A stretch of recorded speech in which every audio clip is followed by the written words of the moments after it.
Good morning, students. Our today's lecture in the subject of history O levels is on the short questions. So this is lecture number 2, in which we are going to read some more short questions so that it will be much more easier for you to understand and learn these short questions in the syllabus of the history. So concentrate yourself. We are going to start. The first short questions for today is, who was Lord Canning? Lord Canning was the Governor General of the India from 1858 to 1862 and the first Viceroy in the India from 1858. So the thing to be noted about Lord Canning, very important, is he was the first Governor General of the India from 1858. He was well known as a wealthy and industrious person. He tried to suppress Indians after they were defeated in the mutiny of the 1857. So he was very cruel and he was very sincere for the British. So he suppressed Indians with cruel hands. So after the defeat in the War of Independence in 1857. The next question is, what was the two-nation theory? The two-nation theory was provided by Sir Syed Ahmad Khan. He said that the Muslims and the Hindus were completely different people and they could not live together as one. Hence, they must be considered separate nations because they have different cultures, different religions, different languages, and different ways of the living. So Sir Syed Ahmad Khan was a reformer, an educationist, and a great politician who actually saw that Muslims and Hindus cannot live together. So he presented the two-nation theory. The next important question for today is, who was Sir Syed Ahmad Khan? He was an educational and political reformer. The two-nation theory was proposed by Sir Syed Ahmad Khan. It was introduced in 1867. So you can see his political awareness. In 1867, he understood that Muslims and Hindus cannot live together. So he presented the two-nation theory. It stated that Hindus and Muslims were two different nations. They had different cultures, different religions, different identities. He also started the Aligarh movement. Aligarh movement was an educational movement because he understood that Muslims cannot progress without gaining the modern education. And at the same time, he started to decrease the differences between the Muslims and the British. So he started Aligarh movement for that purpose. The next question for today is, what was the Frizi movement? The Frizi movement was started by the Haji Shariatullah. He stated that un-Islamic practices should be removed from the lives of the Muslims. He supported the idea of the jihad.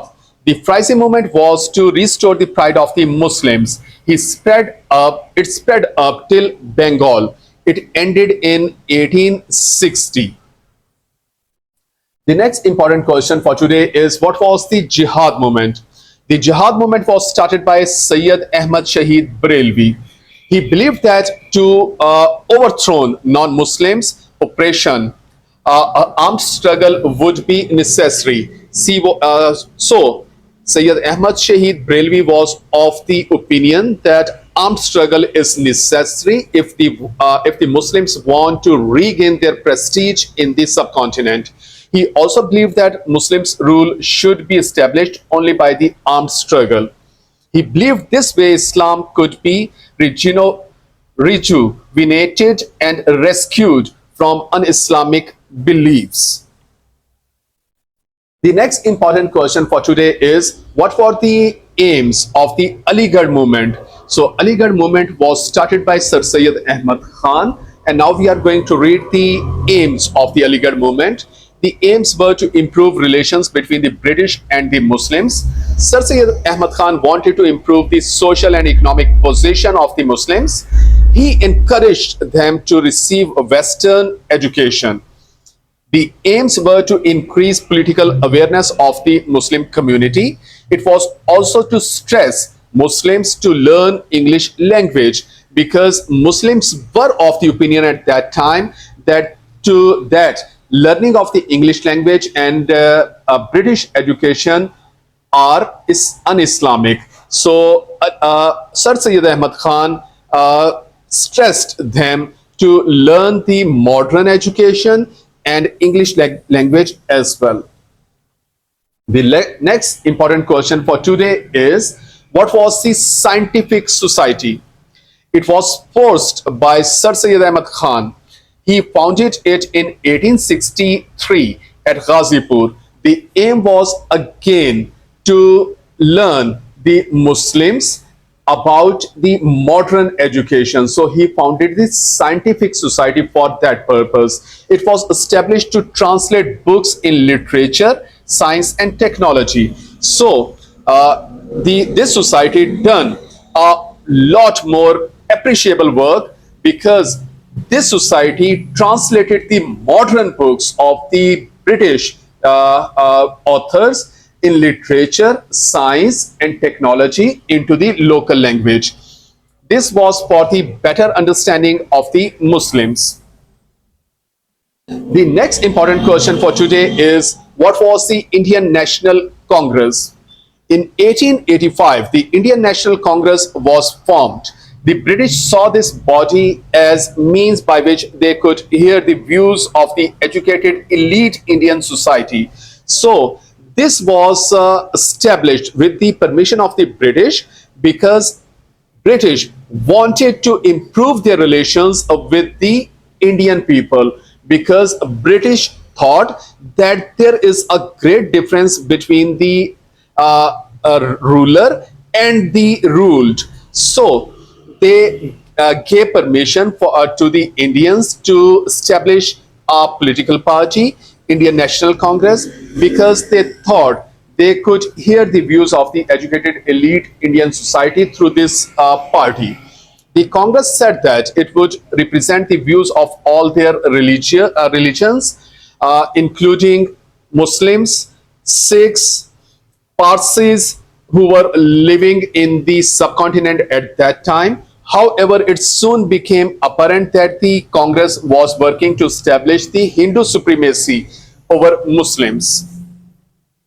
The next important question for today is, what was the doctrine of the paramountcy? The doctrine of the paramountcy was applied by Lord Dalhousie in 1852. When a ruler did not govern his state and there was a state of the emergency in the state, the British would annex his land. For example, Oudh and Nagpur were annexed according to the doctrine of the supremacy. The next important question for today is, what was the Hindi controversy? In 1867, the Hindus demanded that Hindi should be made the next official language in place of the Urdu, which had been the official language in 1825. This controversy started in Bijnor. Bijnor is a state in the India. So this controversy started from that state of the subcontinent. After the death of the Sir Sayyid Ahmad Khan, Hindi became the second national language in 1900. So you can see the hatred of the Hindus. They were trying to suppress the Muslims in all the fields of the lives. So this was the lecture for today's students. I hope so this will be much more interesting and easy for you to understand these short questions in the history syllabus. So read this lecture again, understand it, learn it, and make your notes. Thank you so much.